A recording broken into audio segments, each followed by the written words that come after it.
Hello, art lovers! Welcome back to our Krita series, designed to guide you on your creative journey.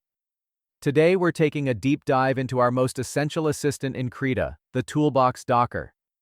When we open Krita, we're usually greeted by a set of vertically aligned icons on the left side. This is our toolbox.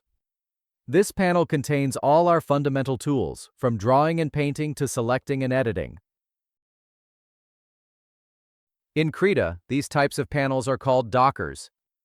The best part about it being a Docker is that it's fully customizable. Watch, I can grab it by its title and drag it to move the panel, even making it a completely separate floating window. When I drag it back to the edge, I can dock it by releasing it over the highlighted blue area. You can place it not just on the left, but also on the right, top, or bottom of the interface as a toolbar. It's all about your personal workflow.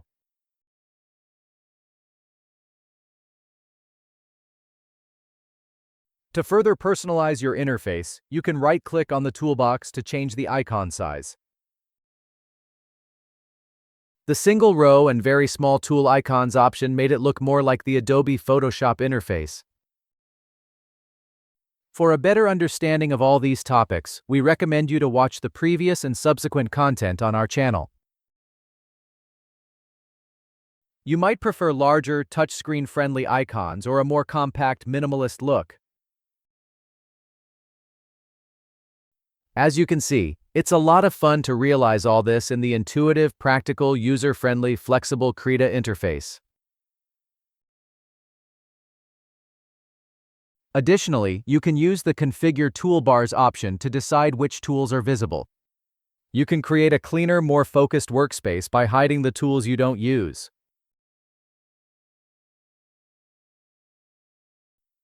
We will take a more detailed look at the tool groups in a moment. Now let's get to know the tools in their groups. At the very top we have the vector tools, used for adding text or drawing vector shapes. Right below that are the brush tools, which we'll use most frequently. They include the freehand brush, shape, and line tools.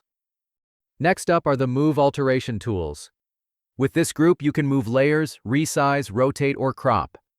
The paint tools below them include essentials like the fill, gradient, and color picker tools. The assistant tools offer drawing guides like rulers and perspective guides. The selection tools allow you to isolate a specific area of the canvas to work on. Finally, the move tools let you navigate and zoom around your canvas. You can enter canvas-only mode by pressing the Tab key on your keyboard. This mode hides the entire interface, allowing you to focus completely on your artwork. Simply press Tab again to bring the interface back. In short, the toolbox is the foundational pillar of your digital studio in Krita.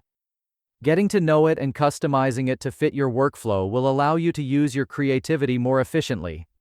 If you enjoyed this fun experiment and would like to see more interactive content like this to give you new insights, check out what else we have on our channel.